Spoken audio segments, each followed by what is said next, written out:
और चलिए बात खास खबर की जिसकी चर्चा इस वक्त देश भर में बनी हुई है। सीमा हैदर के साथ एटीएस की टीम एक बार फिर से पूछताछ कर रही है। आज सुबह एटीएस की टीम सीमा और सचिन के पिता को एक बार फिर से पूछताछ के लिए लेकर आई। एटीएस इस बात की जांच कर रही है कि सीमा को कोई गाइड तो नहीं कर रहा है। बड़ी जानकारी आपको दे दें, भारत नेपाल बॉर्डर पर एसएसबी से भी सीमा के बारे में जानकारी मांगी गई है। एटीएस को फिलहाल सीमा के मोबाइल की फोरेंसिक रिपोर्ट का इंतजार है। तो ये बड़ी जानकारी आपको दे दें, सचिन के पिता से भी एटीएस पूछताछ कर रही है। कल भी लगातार सीमा से पूछताछ हुई है और उन सब के बाद आज भी सीमा से पूछताछ की जाएगी। हालांकि जो शुरुआती तौर पर जानकारी सामने आई है उसके मुताबिक फोन से काफी कुछ डेटा मिल सकता था, लेकिन सीमा ने अपने फोन का पूरा डेटा डिलीट कर दिया है। अब फोन को रिकवर किया जाएगा और संभवतः उसके बाद कुछ जानकारी मिल पाएगी। तो ये बड़ी जानकारी आपको दे दें, सीमा को पूछताछ के लिए एटीएस की टीम ले गई है। अब पूछताछ में क्या सामने आता है, कितनी देर तक ये पूछताछ चलती है, ये देखने वाली बात होगी। सचिन के पिता से भी पूछताछ एटीएस की ओर से की गई है और आपको ये भी बता दें कि दोनों से एक साथ नहीं, अलग अलग पूछताछ हुई है। कई खुलासे हो सकते हैं, ऐसा एटीएस की टीम का मानना है। हालांकि फोन का जो डेटा था वो सीमा पहले ही डिलीट कर चुकी हैं।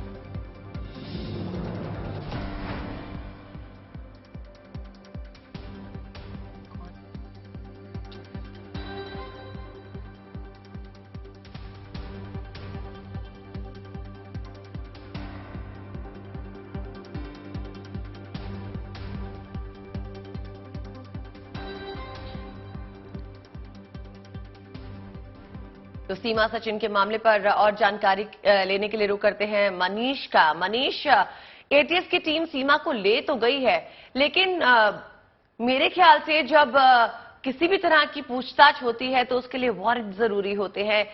क्या कहकर टीम उसे उठाकर लेकर गई? एक तो बात उसके खिलाफ जाती है कि उसके पास पासपोर्ट नहीं है, दूसरा उसके पास वीजा नहीं है। माफ कीजिए। देखिए, यूपी सरकार के जिम्मे सब कुछ था। ये जी, यूपी सरकार के जिम्मे सब कुछ था। पहले यूपी पुलिस जांच कर रही थी और फिर यूपी सरकार ने ही यूपी एटीएस को जांच सौंपी है। तो यूपी एटीएस इस पूरे मामले की जांच शुरू कर चुकी है। कल से लेकर आज तक में लगभग कल 8 घंटे की पूछताछ हुई थी। आज बड़ी बात यह है कि सीमा के 2 बच्चों को भी पुलिस साथ में लेकर गई है। सीमा के जो 2 बड़े बच्चे हैं 4 में से, उनको भी आज पुलिस इसी घर से लेकर गई है। ये वो घर है सीमा और सचिन का, जहां पर वो लोग रह रहे थे, और इसी घर से आज सुबह फिर से एक बार लेकर पुलिस गई है। और आज पहली बार बच्चों को भी एटीएस लेकर गई है। इसके पहले जब कल पूछताछ की जा रही थी तब एटीएस ने बच्चों से कोई पूछताछ नहीं की थी। मनीष, देखिए पहलू कई सारे हैं। पहला तो ये कि पहले गुलाम हैदर बोलते हैं कि अलग उनके बयान सामने आते हैं। गुलाम हैदर उसके बाद कहते हैं कि सीमा वापस आ जाए। सीमा कहती है मैं अब आना नहीं चाहती। दूसरी तरफ पूछताछ में ये भी सामने आया है कि मोबाइल का जो डेटा था वो सीमा ने डिलीट कर दिया। अब सवाल ये भी खड़ा होता है, डिलीट करने की जरूरत क्या थी अगर मामला इतना ही ज्यादा प्रेम भरा है तो? बिल्कुल सही बात कह रही हैं आप। बहुत सारे सवाल हैं। पहले सवाल तो यही है कि जो मोबाइल का डेटा डिलीट किया है, कई सारी जो चैट्स हैं वो डिलीटेड मिली हैं, तो आखिर वो क्यों डिलीट की गई? दूसरी बात यह कि सीमा को 4 फोन रखने की जरूरत क्या थी? तीसरा सवाल ये भी है कि जब पुलिस उसके पास पहुंचने वाली थी तब उन्होंने अपना एक फोन तोड़ क्यों दिया? उस फोन को भी फोरेंसिक के लिए भेजा गया है, रिपेयर होकर वो शायद आ चुका था, उसका डेटा भी आगे उस पर स्टडी की जाएगी। लेकिन बड़ी बात यह है कि सीमा से जो जानकारियां अब मिली हैं, पहली बार उनके बच्चों को लेकर गई है। मतलब अब जो सीमा का लहजा है, जो उनकी दी हुई जानकारियां हैं, उन सारी जानकारियों को शायद उनके बच्चों से कंफर्मेशन या फिर रीचेक करने की कोशिश की जाएगी। ये एक नया एंगल हो सकता है। बड़ी बात यह भी है कि सीमा और सचिन को अलग अलग कमरे में बैठाकर पूछताछ की गई है। सचिन के पिता से अलग कमरे में बैठकर पूछताछ की गई है। जांच का दायरा इतना बड़ा हो चुका है कि अब एसएसबी से भी रिपोर्ट मांगी गई है कि आखिर जो उनका इनपुट है, उनकी जो इन्फॉर्मेशन है वो क्या कुछ कहती है। जब मनीष आपके पास हम लौटेंगे और जानकारी लेंगे जांच कर रही थी तो जो आईओ थे उस पूरे केस के, वो भी एटीएस की जांच में इन्वॉल्व है। जी मनीषा, आपके पास हम लौटते हैं और जानकारी के लिए। फिलहाल आपको बता दें कि पाकिस्तानी नागरिक सीमा हैदर के मामले में अब सीधे तौर पर जांच एजेंसियों की एंट्री हो गई है। कल एटीएस ने करीब 8 घंटे तक नोएडा में सीमा, सचिन और उसके पिता से पूछताछ की। इन सभी से अलग अलग सवाल पूछे गए। ये पूछताछ आज भी जारी है।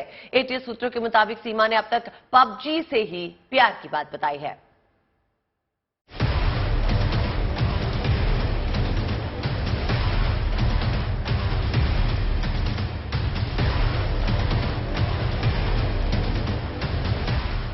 पबजी बन गई लवजी। पबजी की सब्जी और लवर भी बन गए, पबजी लवर।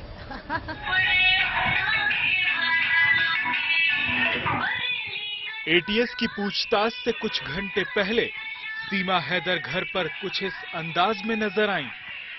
वो लाल साड़ी में भारतीय गानों पर डांस करती दिखाई दी और सिर पर पल्लू भी ओढ़े हुई थीं।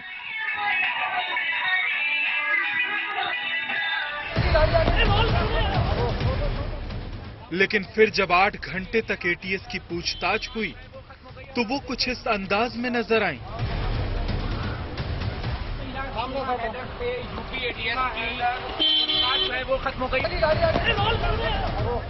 नोएडा के सेक्टर 94 में यूपी पुलिस के कमांड सेंटर से जब सोमवार रात उन्हें गाड़ी के जरिए ले जाया जा रहा था तो वो एक बारगी मीडिया कर्मियों की ओर देखती हैं और फिर मुंह दूसरी तरफ कर लेती हैं।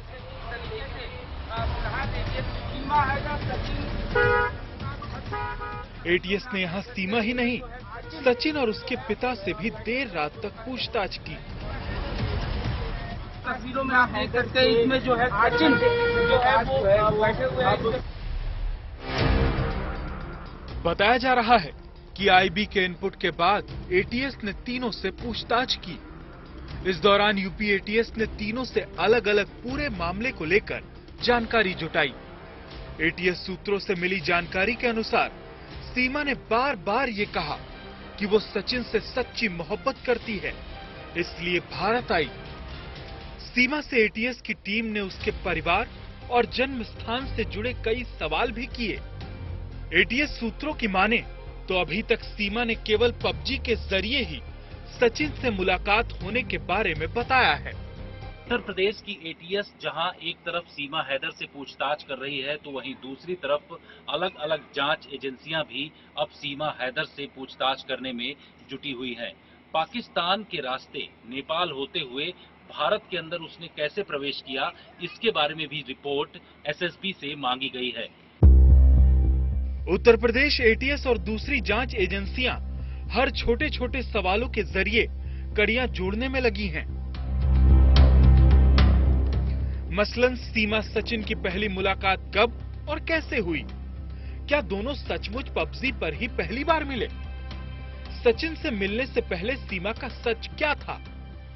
सचिन से पहली बार मिलने और फिर भारत आने तक सीमा किन किन मोबाइल नंबरों का इस्तेमाल करती थी?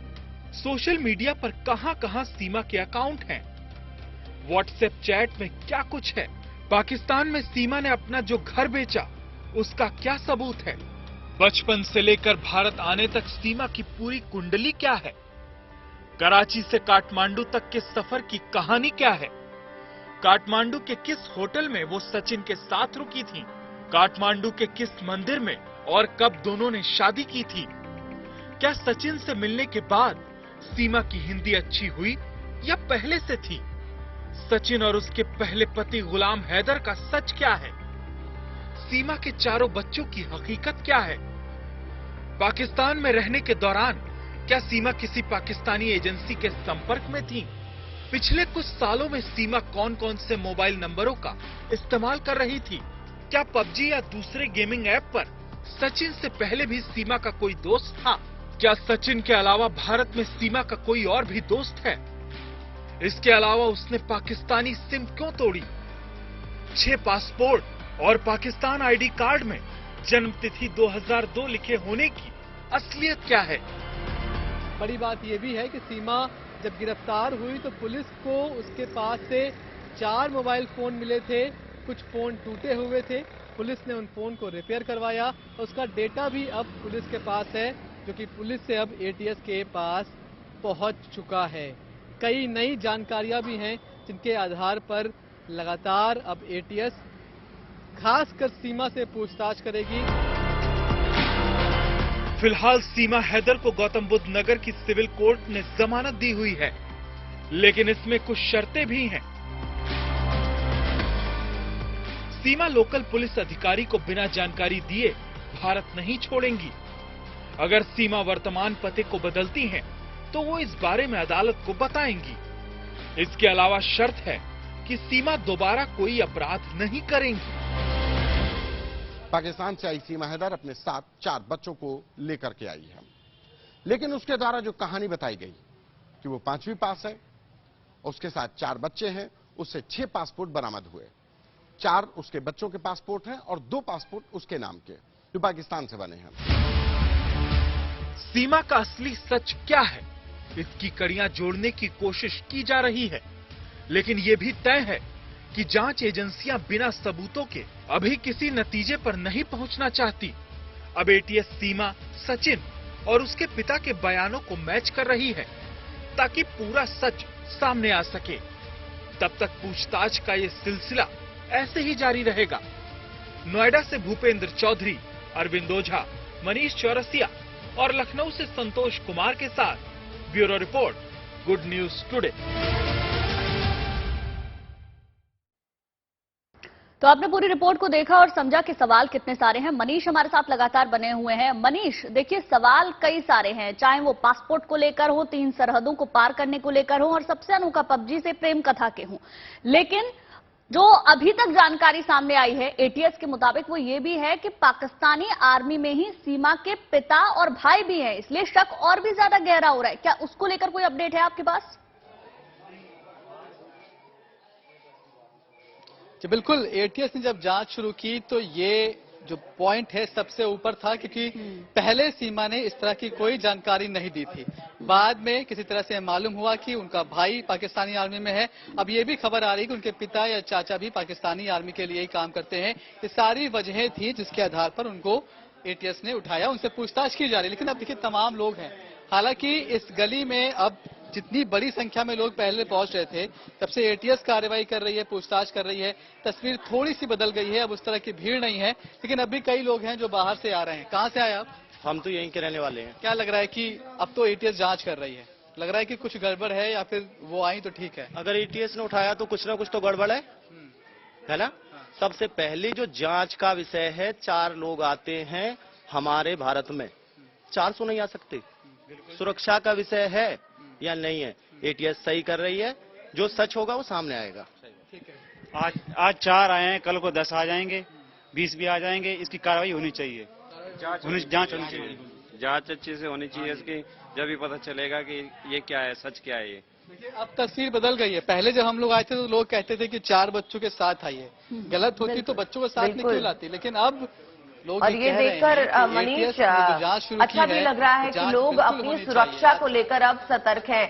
लेकिन मनीष ये बताइए कि सीमा के शक के दायरे में आने की वजह क्या बना? क्या उसका फेमस हो जाना कि पबजी खेलते खेलते उसको किसी से प्यार हुआ और उस प्यार को लेकर वो भारत खिंची आई? क्या ये एंगल है या फिर कुछ और?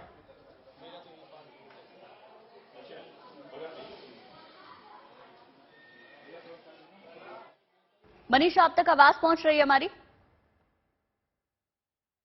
लगता है मनीष से हमारा संपर्क टूट गया है। मनीष को हमारी आवाज नहीं मिल पा रही है, लेकिन बता दें कि सीमा हैदर का ये मामला दिन ब दिन संगीन होता जा रहा है। आज एटीएस सीमा को अपने साथ ले गई है पूछताछ के लिए। शक का दायरा तब बढ़ गया जब सीमा बेहद ही पॉपुलर हो गई और फिर उनके बारे में एक एक करके जानकारी सामने आने लगी कि उनके पास कई फोन थे, वो बिना वीजा यहां आई, उनके भाई चाचा आर्मी में थे, इस तरह के सवाल।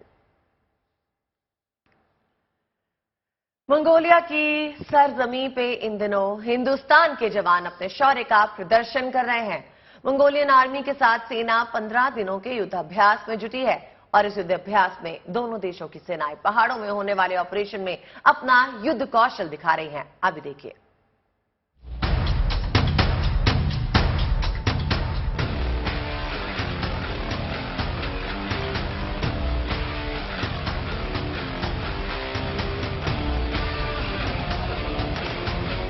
मंगोलिया के जंगलों में हिंदुस्तान के जवानों का शौर्य, जमीन से आसमान तक हिंद के वीरों का पराक्रम, मंगोलिया के जवानों के साथ भारतीय सेना का युद्धाभ्यास, नोमैडिक एलिफेंट एक्सरसाइज से दोनों देशों के दुश्मन होंगे परास्त।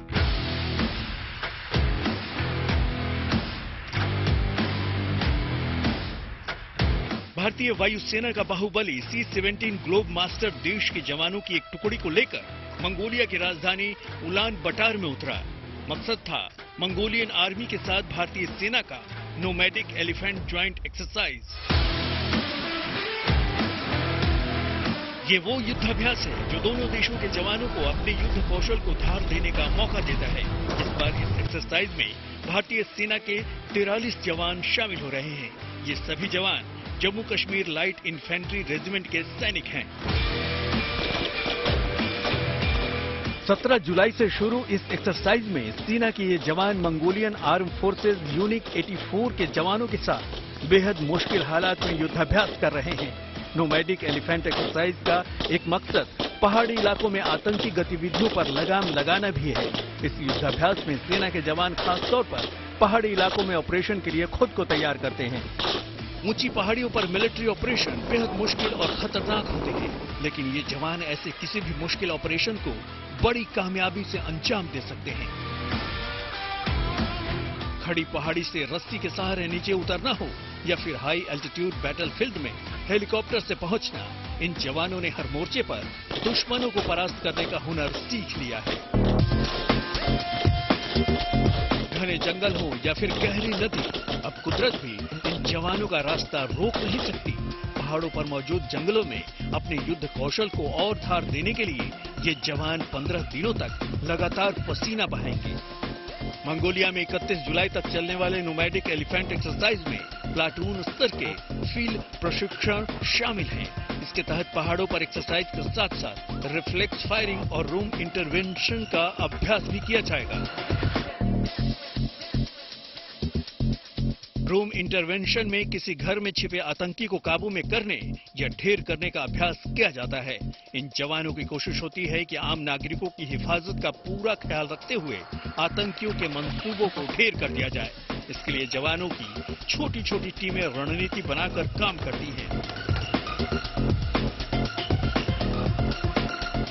भारत और मंगोलिया के बीच इस साल 15वीं नोमैडिक एलिफेंट एक्सरसाइज हो रही है। मंगोलिया के साथ ये भारतीय जवानों का सालाना युद्धाभ्यास है। भारत और मंगोलिया बारी बारी से इस युद्धाभ्यास की मेजबानी करते हैं। इससे पहले साल 2019 में ये एक्सरसाइज हिमाचल प्रदेश के Bakloh special forces training school में हुई थी। भारत और मंगोलिया सुरक्षा में एक दूसरे के सहयोग के लिए प्रतिबद्ध हैं और नोमैडिक एलिफेंट अभ्यास इस प्रतिबद्धता को अंजाम तक पहुंचाने में मील का पत्थर साबित हो रहा है। Bureau report, good news today. Jammu Kashmir के पुंछ जिले में सुरक्षा बलों को बड़ी कामयाबी मिली है। आज तड़के सुरक्षा बलों ने ज्वाइंट ऑपरेशन के तहत 4 आतंकवादियों को मार गिराया। मुठभेड़ देर रात से चल रही थी। सुरक्षा बलों ने ड्रोन की सहायता से आतंकियों की घेराबंदी कर दी और खोज कर उन्हें मारा। ये सभी आतंकी पाकिस्तानी बताए जा रहे हैं। देखिए रिपोर्ट।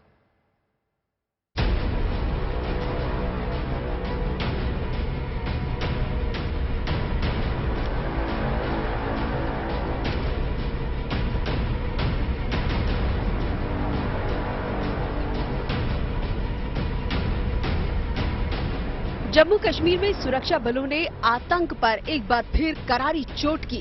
सुरक्षा बलों ने आज तड़के 4 आतंकवादियों को मार गिराया। ये मुठभेड़ सोमवार देर रात से हो रही थी। बताया जा रहा है कि आतंकी और सुरक्षा बलों के बीच ये मुठभेड़ पुंछ के सिंधरा इलाके में हुई। सुरक्षा बलों को सोमवार शाम को सिंधरा इलाके में कुछ आतंकियों के छिपे होने की जानकारी मिली थी और इसके बाद राष्ट्रीय राइफल्स, जम्मू कश्मीर पुलिस और अन्य सुरक्षा बलों ने मिलकर यहां सर्च ऑपरेशन चलाया। रात 11:30 बजे के करीब आतंकियों और सुरक्षा बलों के बीच मुठभेड़ शुरू हो गई। 9 घंटे के दौरान सुरक्षा बलों और आतंकवादियों के बीच भारी गोलीबारी हुई। आतंकियों की घेराबंदी के लिए ड्रोन और नाइट सर्विलांस उपकरण की मदद ली गई। ड्रोन के जरिए सुरक्षा बलों ने आतंकियों को घेर लिया। आज सुबह सुरक्षा बलों और आतंकियों के बीच फिर से फायरिंग शुरू हुई। फायरिंग आतंकियों के खात्मे के साथ बंद हो गई। ये सभी आतंकी पाकिस्तानी बताए जा रहे हैं। इस समय हम मौजूद हैं जम्मू कश्मीर के पुंछ जिले में और मध्य रात्रि के आसपास से सूरनकोट क्षेत्र में यहां पर एक आतंकवाद विरोधक अभियान चल रहा है। दरअसल सुरक्षा बलों को एक इनपुट मिलता है कि यहां पर इस क्षेत्र में कुछ आतंकी छिपे हुए हो सकते हैं। उसके बाद एक गहन तलाशी अभियान शुरू हो जाता है और इस पूरे क्षेत्र को सुरक्षा बल जो है चारों तरफ से घेर लेते हैं। एक पुख्ता जानकारी थी सुरक्षा बलों के पास कि यहां पर कुछ आतंकी छिपे थे, क्योंकि अगर हम देखें हाल फिलहाल के समय में जो ये दोनों जिले हैं, जो सीमावर्ती जिले हैं जो कि नियंत्रण रेखा से सटे हुए हैं, राजौरी और पुंछ जिले, यहां पर जो है आतंकियों की गतिविधि काफी बढ़ चुकी थी। इसलिए सुरक्षा बल भी काफी चौकस थे। हाल फिलहाल में यहां पर कई जो है आतंकी वारदातें भी हुई हैं, तो इसीलिए सुरक्षा बल जो है कंधे से कंधे मिलाकर यहां पर कार्य कर रहे हैं। तो कल मध्य रात्रि के आसपास सुरक्षा बलों को जैसी जानकारी मिलती है तो वहां पर एक भीषण मुठभेड़ शुरू हो जाती है। कुछ आतंकी जो इस जंगल के इलाके में छिपे हुए थे उनको जो घेर लिया जाता है, उसके बाद वहां पर गोलीबारी की आवाज भी सुनाई देती है। और आज तड़के सुबह सुबह एक बार फिर वहां पर जो है गोलीबारी की आवाज सुनाई दी और एक भीषण मुठभेड़ चल रही थी। और अब जो जानकारी आ रही है कि इस ऑपरेशन में 4 आतंकियों को जो है ढेर कर दिया गया है। फिलहाल आतंकियों की पहचान तो नहीं हो पा रही है, लेकिन माना जा रहा है कि चारों आतंकी विदेशी हो सकते हैं, यानी कि पाकिस्तानी हो सकते हैं। भारतीय सेना के मुताबिक ऑपरेशन त्रिनेत्र 2 के तहत पुंछ इलाके में घेराबंदी के बाद तलाशी अभियान चलाया गया था। भारतीय सेना और जम्मू कश्मीर पुलिस पिछले 2 दिन से सर्च ऑपरेशन चला रही है। सोमवार को जॉइंट ऑपरेशन में 2 घुसपैठियों को मार गिराया गया था। अमरनाथ यात्रा के बीच आतंकियों से ये मुठभेड़ काफी अहम है। आशंका जताई जा रही है कि ये आतंकवादी इस हाई प्रोफाइल धार्मिक यात्रा को भी निशाना बना सकते थे। जिस सिंधरा इलाके में ये मुठभेड़ हुई है वो लाइन ऑफ कंट्रोल से महज 20 किलोमीटर की दूरी पर है। इस इलाके में अक्सर आतंकी घुसपैठ करने की फिराक में रहते हैं। पुंछ से सुनील जी भट्ट के साथ bureau report, good news today. और अब बात उस चक्रव्यूह रचना की जिसे सरहद पर भारतीय सेना तैयार कर रही है। असल में चीन और पाकिस्तान के पास वाली सीमाओं पर नजर रखने के लिए सेना 97 मेड इन इंडिया ड्रोन हासिल करने की तैयारी कर रही है। इस पर 10,000 करोड़ रुपए से ज्यादा का खर्च आएगा। सूत्रों के मुताबिक रक्षा मंत्रालय जल्द ही इस प्रस्ताव पर मुहर लगा सकता है।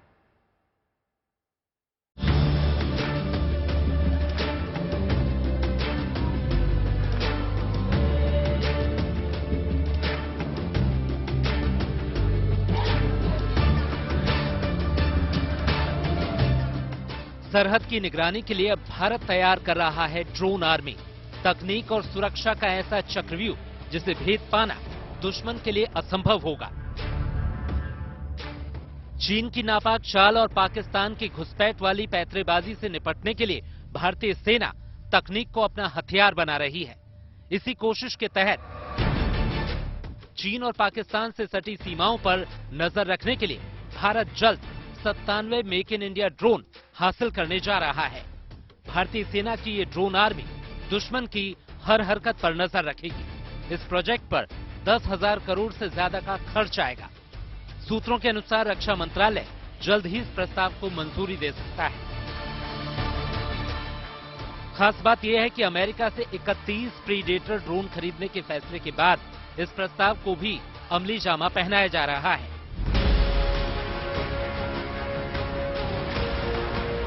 इन ड्रोन्स के हासिल होने पर भारतीय सेना की मीडियम और लॉन्ग रेंज सर्विलांस की जरूरत पूरी होगी और पाकिस्तान और चीन से सटी सीमाओं की निगहबानी और मजबूत होगी।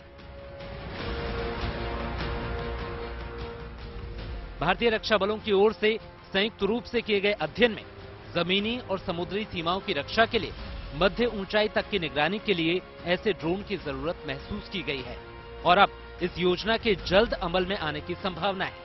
इन ड्रोन्स के आने से भारतीय वायुसेना को काफी मदद मिलेगी। 97 में से 40 ड्रोन भारतीय सेना के सुपुर्द किए जाने की संभावना है।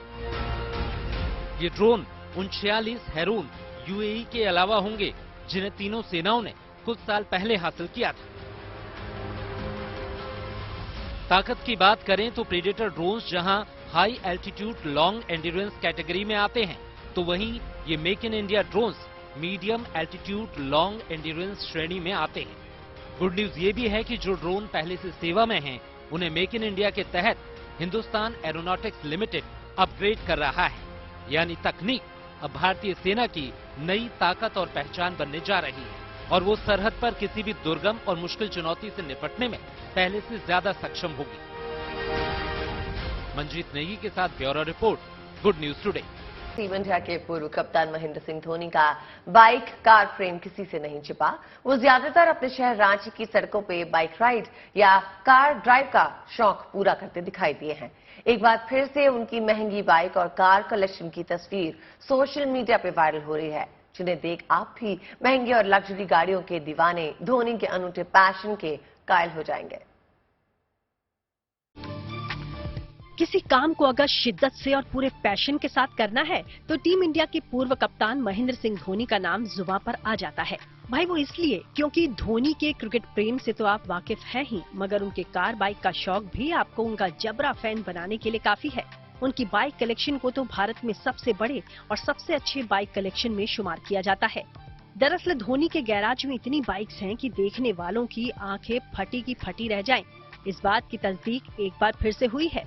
हाल ही में टीम इंडिया के पूर्व तेज गेंदबाज वेंकटेश प्रसाद ने एक वीडियो अपने ट्विटर हैंडल से शेयर किया, जिसमें वो और सुनील जोशी रांची में धोनी के साथ दिख रहे हैं। इस दौरान उन्होंने धोनी का बाइक कार कलेक्शन देखा तो हक्के बक्के रह गए और धोनी को जुनूनी इंसान तक करार दिया।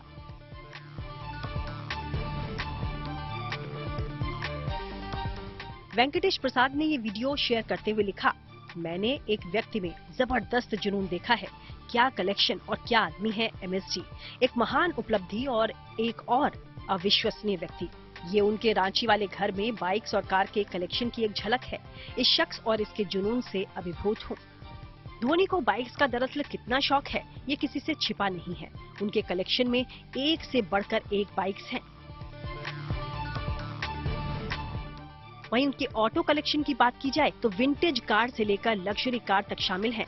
इस पे Ferrari, Nissan, Jonga, Jeep Grand Cherokee, Trackhawk, Land Rover, Freelander 2, Audi, Q7, Porsche और हमर जैसी कई और महंगी कारें उनके शौक के इस इंतहा को दर्शाने के लिए काफी है।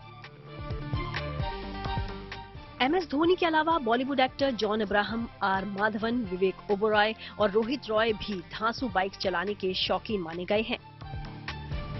फिलहाल एक बेहतरीन खिलाड़ी से लेकर एक सफल कप्तान तक हर रोल में अपने फैंस की नजर में माही यानी MS धोनी बेस्ट रहे हैं। इतना ही नहीं, क्रिकेट से उन्हें नाम, दौलत, शोहरत सब कुछ हासिल हुआ, लेकिन कार बाइक का अनोखा शौक रखने वाले महेंद्र सिंह धोनी फैंस के बीच अपनी पॉपुलैरिटी को और ज्यादा बढ़ाते रहे हैं। Bureau report, good news today.